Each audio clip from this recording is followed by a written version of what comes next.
Dipali and today we are going to study class 12 political science chapter first challenges of the nation building। ये हमारे first book का first chapter है, तो आज हम इस चैप्टर को पढ़ेंगे।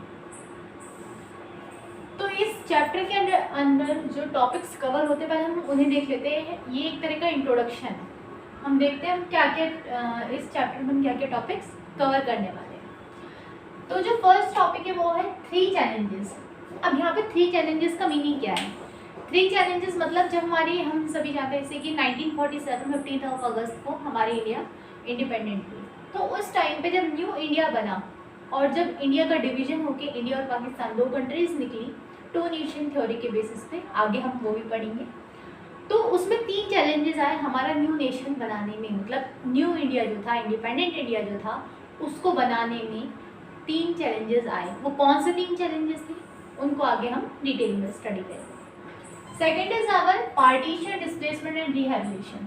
अब जब पार्टीशन हुआ, सभी को पता है कि इंडिया और पाकिस्तान डिवाइड हुए थे, तो उस टाइम पे क्या हुआ था, पार्टीशन हुआ था, दोनों कंट्रीज पूरी तरह से सेपरेट हो गई थी। तो उस पार्टीशन में डिस्प्लेसमेंट हुआ। डिस्प्लेसमेंट मतलब क्या होता है? डिस्प्लेसमेंट मतलब होता है जब एक जगह से किन्हीं लोगों को रिप्लेस करके दूसरी जगह भेज दिया जाए या उन्हें मजबूरन किसी कारणवश माइग्रेट करना पड़े from one place to another for a long period of time, उसको हम कहते हैं डिस्प्लेसमेंट। तो उस टाइम पे बहुत ज़्यादा डिस्प्लेसमेंट और रिहैबिलिटेशन हुआ था। Third is our process of partition. अब उस पार्टीशन की प्रोसेस क्या थी? जो पार्टीशन था वो भी किसी प्रोसेस के अकॉर्डिंग हुआ था, तो वो प्रोसेस क्या थी उसके बारे में हम आगे पढ़ेंगे। Next is our consequence of the partition. Consequence यहाँ मतलब होता है, सब नोट डाउन कर लेते कि अगर किसी चीज़ का मतलब नहीं पता होता ना तो उसको हमें नोट डाउन कर लेना चाहिए। तो कॉन्सिक्वेंस मतलब होता है रिजल्ट। आप रिजल्ट बोलो, कॉन्सिक्वेंस बोलो, बात एक ही है। तो कॉन्सिक्वेंसेज ऑफ पार्टीशन। अब जो हमारा पार्टीशन हुआ था, ये जो डिवीजन हुआ था, इसके रिजल्ट क्या है? अब कोई ना कोई चीज़ होती है, उसका रिजल्ट तो आता है। तो उस पार्टीशन के रिजल्ट क्या थे उन्हें भी हम आगे डिटेल में स्टडी करेंगे। Next is our integration of the princely state. जो इंटीग्रेशन था, इंटीग्रेशन या इन द सेंस कलेक्शन। अब जो प्रिंसली स्टेट थे, जिस टाइम पे हमारा इंडिया डिवाइड नहीं हुआ था इंडिया पाकिस्तान में, वो पूरे एक यूनाइटेड स्टेट था, यूनाइटेड कंट्री थी। उस टाइम पे क्या था कि यहाँ पे 565 प्रिंसली स्टेट्स थे। प्रिंसली स्टेट मतलब यहाँ पे क्या है? प्रिंसली स्टेट मतलब है जो राजा, प्रिंस वर्ड से प्रिंसली वर्ड बना है। प्रिंसली स्टेट मतलब जो राजा के कंट्रोल में थी। पहले राजा महाराजा हुआ करते थे ना, तो उनके जो कंट्रोल में जो स्टेट्स थे उनको हम प्रिंसली स्टेट कहते हैं।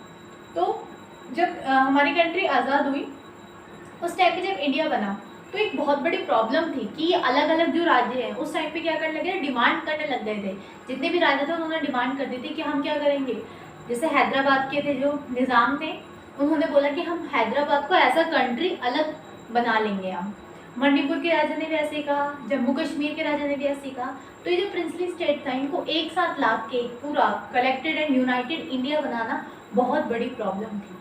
तो उनको कैसे हमारे यहाँ के first deputy prime minister Sardar Vallabh भाई पटेल जी ने कैसे उन्हें इंटीग्रेट किया, उसके बारे में भी हम आगे पढ़ेंगे। Next is government approach. अब इन्हीं प्रिंसली स्टेट को एक साथ लाने के लिए गवर्नमेंट की क्या अप्रोच थी, मतलब जो हमारी सरकार थी उन्होंने क्या क्या कदम उठाए थे, क्या क्या स्टेप्स लिए थे, उनके बारे में भी हम पढ़ेंगे। Next is Hyderabad and Manipur integration. इसमें हमें क्या पढ़ना है इस चैप्टर में? हैदराबाद और मणिपुर के इंटीग्रेशन के बारे में।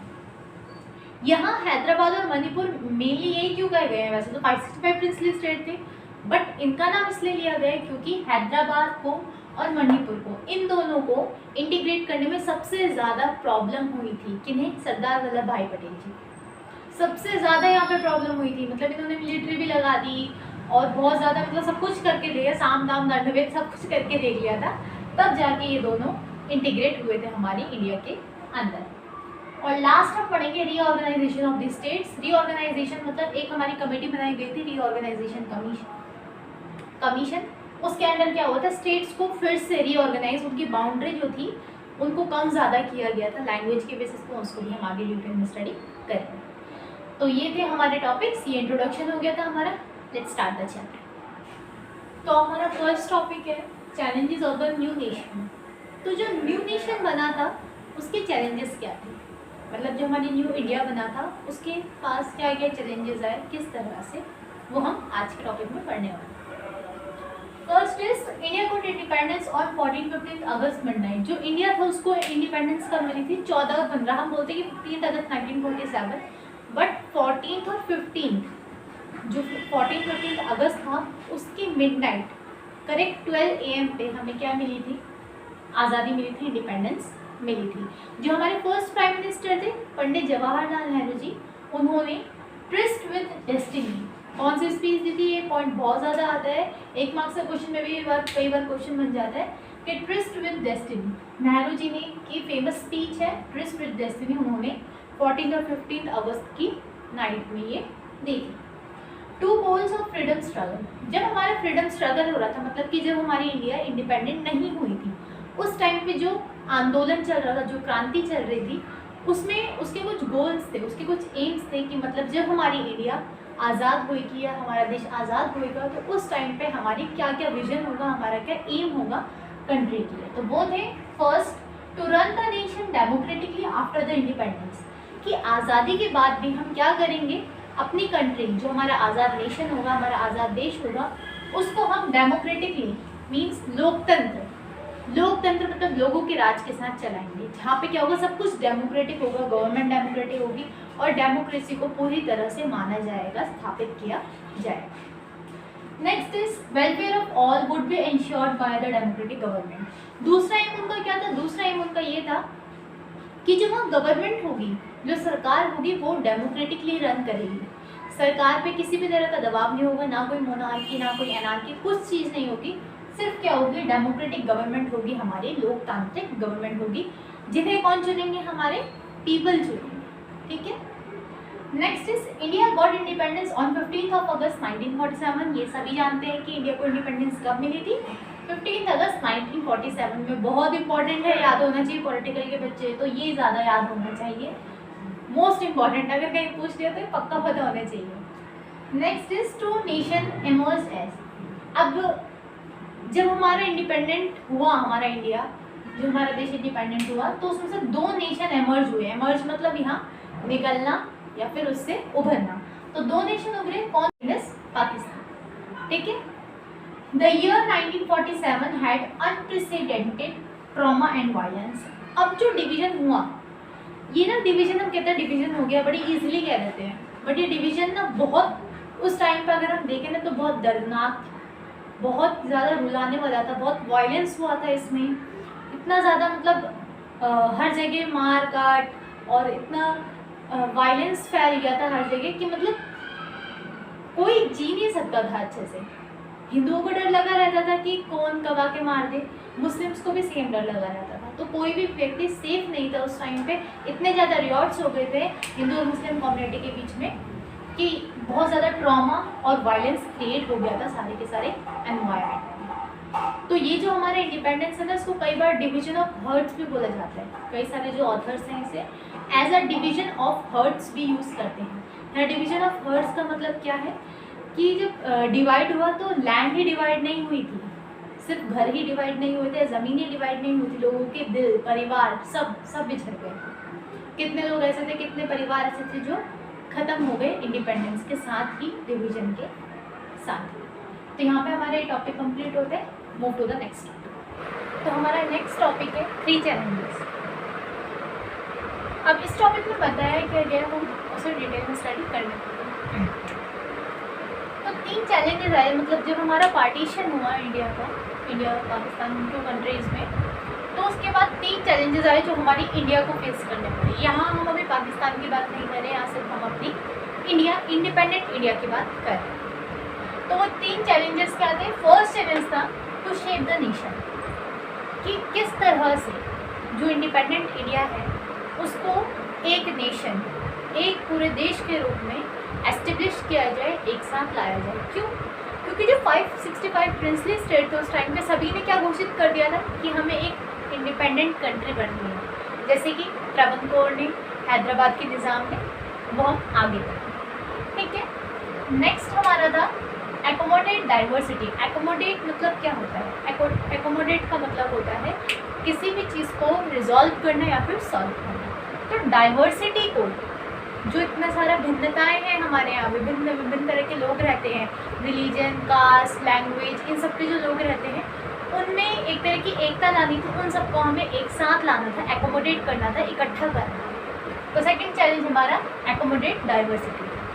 थर्ड चैलेंज था हमारा वेलफेयर ऑफ ऑल। इसका मतलब अब यहाँ पे कई सारे सेक्शन ऑफ सोसाइटी जैसे कि SC, ST, OBC, जर्नल, सिर्फ अमीर से लेकर गरीब तक हर कोई यहाँ पे हमारे इंडिया पे रहता है। तो हमें सिर्फ काम अमीरों के लिए या मिडिल वर्ग के लिए नहीं करना था, हमें काम डिसएडवांटेज ग्रुप, मार्जिनलाइज ग्रुप, सबके लिए काम करना था। तो हमारी जो सरकार थी उन्हें इन सबके लिए काम करना था, सबका वेलफेयर देखना था, किसी को भी हानि नहीं पहुँचनी चाहिए थी उनकी पॉलिसीज। तो तीसरा चैलेंज था वेलफेयर ऑफ ऑल। अब इन चैलेंजेस को थोड़ा डिटेल में देख लेते हैं। It was a challenge to shape a unified nation. ये फर्स्ट को डिफाइन किया गया, इस वाले को डिफाइन कर गया, ठीक है। It was a challenge to shape a unified nation after partition as it was believe that the country with such a diversity can't remain united. इसका मतलब क्या है यहाँ पे? इट वॉज अ चैलेंज, ये बहुत बड़ा चैलेंज था। क्यों बहुत बड़ा चैलेंज था? क्योंकि हमारी कंट्री को यूनिफाई करना, एक साथ लाना, इकट्ठा करना, यूनाइट करना बहुत मुश्किल था। यहाँ पे बहुत ज़्यादा डाइवर्सिटी है, आपको ना कोई भी कंट्री वर्ल्ड में नहीं मिलेगी इंडिया जैसे। यहाँ पे हर तरह का जलवायु है, कई सारे लैंग्वेजेस के लोग रहते हैं, कल्चर है, यहाँ पे कई सारे रिलीजन हैं, और सब क्या है, साथ में है, इनमें कोई कॉन्फ्लिक्ट नहीं है। छोटे मोटे तो कॉन्फ्लिक्ट चलते रहते हैं, बट कोई भी कंट्री ऐसी नहीं है वर्ल्ड में जहाँ पे इतनी सारी वैरायटी देखी जाए। तो इन्हीं सब वैरायटी को एक साथ ला के इकट्ठा करना, पीस और हार्मनी के साथ रहना, ये बहुत मुश्किल काम था। तो ये फर्स्ट चैलेंज था हमारी सरकार के आगे। क्यों? क्योंकि ये माना जाता था कि that the country with such a diversity can't remain United, कि कोई ऐसी कंट्री जहाँ पे इतनी सारी भिन्नताएं हैं, इतने सारे विभिन्न लोग रहते हैं, अलग अलग जाति धर्म के लोग रहते हैं, तो वो एक साथ डाइवर्सिटी उनकी यूनाइटेड कभी नहीं हो सकती, वो एक साथ कभी नहीं आ सकती, ठीक है। नेक्स्ट चैलेंज था हमारा, second challenge was to, second था हमारा एकोमोडेट डाइवर्सिटी, इसी को डिफाइन किया गया है। Second challenge was to run the nation democratic. दूसरा चैलेंज हमारे क्या था?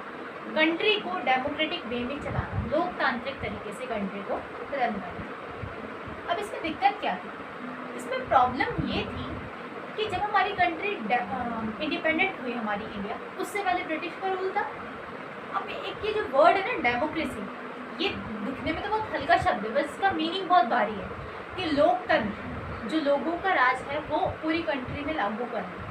कई सारे ऐसे देश हैं जिन्होंने पहले डेमोक्रेसी अपनाई, बट वो डेमोक्रेसी को कंटिन्यू नहीं कर पाए। तो ये इंडिया के लिए भी बहुत बड़ा चैलेंज था। क्यों? क्योंकि न्यू इंडिपेंडेंट थी वो कंट्री, हमारा जो इंडिया था वो न्यूली इंडिपेंडेंट था। तो इतने बड़े चैलेंज को एज अ डेयर लेना और कंप्लीट करना बहुत बड़ी बात थी। तो ये सेकंड चैलेंज था हमारा। India has adopted democratic constitution. इसके लिए हमने एक कॉन्स्टिट्यूशन भी बनाया, जो हमारे कॉन्स्टिट्यूशन असेंबली में मिलकर बनाया था। But it was not sufficient to establish democracy. But सिर्फ कॉन्स्टिट्यूशन बना देना तो मतलब ये नहीं है कि डेमोक्रेसी भी आ गई। अब आपने बोल दिया, फॉर एग्जाम्पल बच्चे बोल देते हैं हम तो टॉप करेंगे, हमें UPSC क्लियर करना है, बट आप उसके लिए मेहनत ही ना करो, आप उसके लिए काम ही ना करो, हार्ड वर्क ही ना करो। बोल देने से हो तो नहीं जाता, उसके लिए हमें हार्ड वर्क एफर्ट्स करने पड़ते। तो वैसे ही हमें यहाँ भी एफर्ट्स करने थे। डेमोक्रेसी को एस्टेब्लिश करने के लिए कॉन्स्टिट्यूशन लाना काफ़ी नहीं था, उसके लिए गवर्नमेंट के सामने एक बहुत बड़ा चैलेंज था। उन्हें बहुत सारे एफर्ट्स डालने थे, अपने बहुत सारे न्यू स्टेप्स एंड पॉलिसीज बनाने, ठीक है। Third one is welfare of all, सभी का वेलफेयर करना। अब इसमें क्या बताया गया? Third challenge was to ensure the development and well being of the entire society and not only some sections. तीसरा चैलेंज हमारा ये था कि हमें सबकी डेवलपमेंट मतलब यहाँ होता है विकास, एंड वेल बीइंग, सबका ख्याल रखना था कि सबको सब चीज़ मिल रही है, सारे रिसोर्सेज सब में इक्वली डिवाइड होने चाहिए, कोई अमीर या गरीब के बेसिस पे या मार्जिनलाइज ग्रुप को कोई भी तरह की किसी भी तरह की कमी नहीं होनी चाहिए, ठीक है। The constitution set out the DPSP, directive principle of state policy. I hope शायद DPSP पहले पढ़ा हो, नहीं पढ़ा तो कोई बात नहीं, बता देते हैं। DPSP क्या है? DPSP की मैंने फुल फॉर्म लिख लेता है, directive principle of state policy. जो हमारा कानून है उसमें DPSP नाम के कुछ, जैसे हमारे फंडामेंटल राइट्स है ना, वैसे ही हमारा DPSP। तो DPSP में क्या होता है? DPSP में बताया गया है स्टेट को क्या क्या चीज़ें, स्टेट में जो हमारी गवर्नमेंट है उनको क्या क्या ऐसे कानून हैं जो उन्हें फॉलो करवाने हैं, ठीक है। तो डीपीएसपी में कुछ ऐसी चीज़ें हैं जिसमें बोला गया है उसके तहत, उसके अकॉर्डिंग जो एक स्टेट है उसको चलाया जाएगा। तो इसमें आता है वेलफेयर ऑफ ऑल, सारे ही सेक्शंस का वेलफेयर, मतलब एक स्टेट में या एक कंट्री में जितने भी लोग हैं, चाहे वो मार्जिनलाइज्ड हो, अमीर हो, गरीब हो, कुछ भी हो, उन सभी का वेलफेयर इक्वली होना चाहिए। तो हमारा डीपीएसपी में बताया गया है। तो हमारे कॉन्स्टिट्यूशन ने क्या किया, डीपीएसपी को लागू कर दिया, डीपीएसपी को उन्होंने अडॉप्ट कर लिया, ठीक है। Real challenge was to adopt policies for economic development and eradication of poverty. Eradication word बहुत आता है, इरेडिकेशन का मतलब होता है जड़ से उखाड़ देना, ठीक है। तो हमारे सामने मेन चैलेंज क्या था कि हमें ऐसी पॉलिसीज़, मतलब हमारी सरकार को उस टाइम पे ऐसी पॉलिसीज़ लानी थी, ऐसे नियम कानून लाने थे जिनसे क्या हो, सभी का डेवलपमेंट हो, पूरा विकास हो सभी का, और इरेडिकेशन ऑफ पॉवर्टी, जो गरीबी है उसको जड़ से उखाड़ के फेंक दिया। तो ये थे हमारे 3 चैलेंजेस जो पार्टीशन के बाद हमारी सरकार को, हमारी गवर्नमेंट को फेस करते। Now move to the next topic. Next topic है partition, displacement and rehabilitation. Displacement मतलब क्या होता है, पहले हमें ये पता होना चाहिए। डिस्प्लेसमेंट मतलब होता है किसी व्यक्ति को या किसी चीज़ को एक प्लेस से दूसरी जगह पे मूव कर देना, डिस्प्लेस कर देना, उसको हम कहते हैं डिस्प्लेसमेंट। रिहेबिलिटेशन मतलब क्या होता है, पुनर्वास। पुनर्वास मतलब जब एक जगह से रिप्लेस किया है तो कहीं ना कहीं उसे दोबारा बसाएंगे, तो उस जगह पे कहीं और जाके बसना दोबारा से, उसको कहते हैं पुनर्वास, फिर से बसना या फिर से वहाँ पे उस जगह पे रहना, ठीक है। तो जब हमारा पार्टीशन हुआ, तो पार्टीशन किन बेसिस पे किया गया था, जो पार्टीशन हुआ किस वजह से हुआ, वो हुआ two nation theory. Two nation theory के बेसिस पे एक मार्क्स में क्वेश्चन बहुत पूछा जाता है, वेरी वेरी वेरी इंपॉर्टेंट है, ठीक है। तो टू नेशन थ्योरी के बेसिस पे हमारा हुआ था पार्टीशन। टू नेशन थ्योरी क्या थी, given by the Muslim league, India consist of not one but 2 people, Hindus and Muslims. तो ये जो टू नेशन थ्योरी है वो पहले दी किसने थी, वो हमें पता होना चाहिए। तो टू नेशन थ्योरी थी हमारी मुस्लिम लीग ने, हमें पता है। एक हमारी इंडियन नेशनल कांग्रेस थी जिन्होंने हमारे इंडिपेंडेंस के मूवमेंट में हेल्प की थी, गांधी जी के साथ जो हमेशा खड़ी रही थी। तो एक हमारी इंडियन नेशनल कांग्रेस थी। दूसरी, जब खिलाफत मूवमेंट हुआ था उस टाइम पे कई सारे हमारे मुस्लिम ब्रदर एंड सिस्टर्स भी जुड़ गए थे हमारे साथ। तो वो जो मुस्लिम्स जुड़े थे, तो हमारी जो मुस्लिम लीग है उन्होंने बहुत ज़्यादा हेल्प की थी हमारे इंडिपेंडेंस के मूवमेंट में। तो ये जो मुस्लिम लीग है इन्होंने बाद में भी बहुत बड़ा रोल प्ले किया, और इन्होंने हमारे पार्टीशन में भी बहुत बड़ा रोल प्ले किया था। तो टू नेशन थ्योरी किसने दी थी, मुस्लिम लीग ने। मुस्लिम लीग के जो लीडर थे मोहम्मद अली जिन्ना जी, उन्होंने दी थी हमारी टू नेशन थ्योरी। तो इसमें क्या कहा गया था टू नेशन थ्योरी में, India consist of not one but 2 people, कि जो इंडिया है, जो भारत है, वो सिर्फ मतलब एक रिलीजन का या एक धर्म का राज्य नहीं है। यहाँ पे 2 तरह के लोग रहते हैं। कौन कौन से, हिंदूज एंड मुस्लिम्स। कौन कौन से, हिंदू एंड मुस्लिम। पहले ऐसा कोई डिवीजन नहीं था, किसी को हिंदू या मुस्लिम के बेसिस पे डिवाइड नहीं किया गया था। बट जैसे ही टू नेशन थ्योरी आई तो लोगों को बोला गया कि जो इंडिया है वो 2 लोगों का देश है, एक हिंदूज का एंड दूसरा मुस्लिम्स का, ठीक है। Next, this was the reason behind the demand of Pakistan.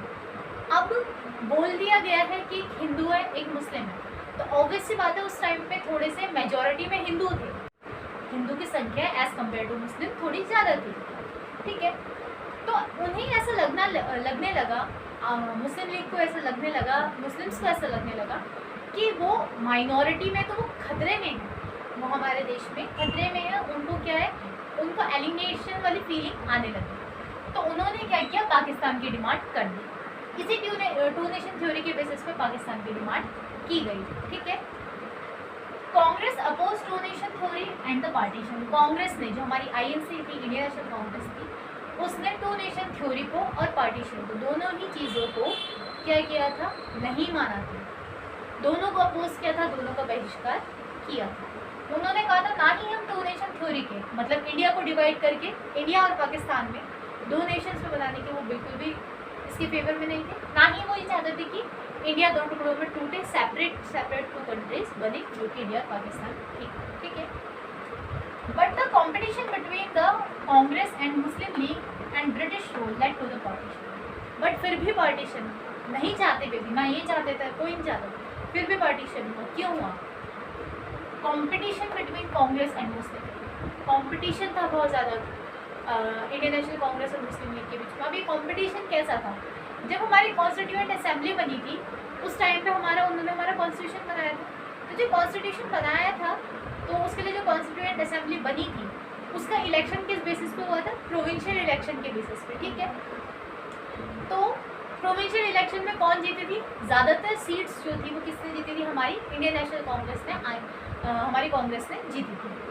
तो मुस्लिम लीग थी वो सिर्फ मुस्लिम मेजॉरिटी एरियाज में जीत पाई जहाँ पे मुस्लिम पॉपुलेशन ज़्यादा थी। तो इस वजह से क्या हुआ, जो हमारी कॉन्स्टिट्यूएंट असेंबली थी उसमें ज़्यादा मेंबर किसके हो गए? हमारे कांग्रेस के हो गए। जिस वजह से उन्हें क्या लगा कि एलिनेशन वाली फीलिंग आई कि हमारे तो कहीं रोल ही नहीं है, हमारा तो कोई रोल ही नहीं आ रहा, हमारा तो कोई डिसीजन ही नहीं है, हमारा तो कोई डिसीजन मेकिंग में कहीं हमारा नाम ही नहीं है। जिस वजह से उन्हें क्या हुआ, उन्होंने एक अलग कंट्री की पार्टीशन की डिमांड कर दी। तो इन दोनों के बीच में जो कॉम्पिटिशन चल रहा था, जो मुठभेड़ चल रही थी, जो कॉन्फ्लिक्ट चल रहा था, उसकी वजह से दूसरा कारण क्या था? British rule. ब्रिटिश का रूल भी उसमें बहुत बड़ा था हमारे पार्टीशन के अंदर। उन्होंने क्या किया, ये तो हम सभी जानते हैं कि फूट डालो राज करो, फूट डालो राज करो, ये वाली ब्रिटिश की नीति थी।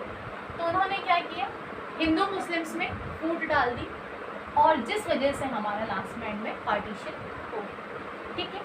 तो ये थे हमारे रीजंस पार्टीशन के। पहला टू नेशन थ्योरी बहुत पूछा जाता है, तो ये हम बताएंगे कि मुस्लिम लीग ने दी थी। मुस्लिम लीग में किसने दी थी?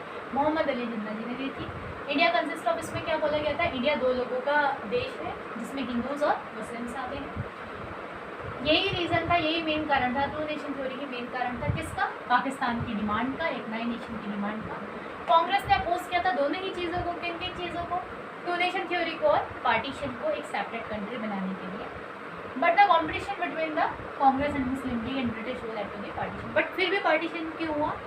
इन दोनों के बीच में जो कंपटीशन चल रहा था उसकी वजह से, और दूसरा ब्रिटिश रूल की वजह से, जो ब्रिटिश ने फूट डालो और राज करो की नीति अपनाई थी उसकी वजह से। आई होप आपको समझ आया।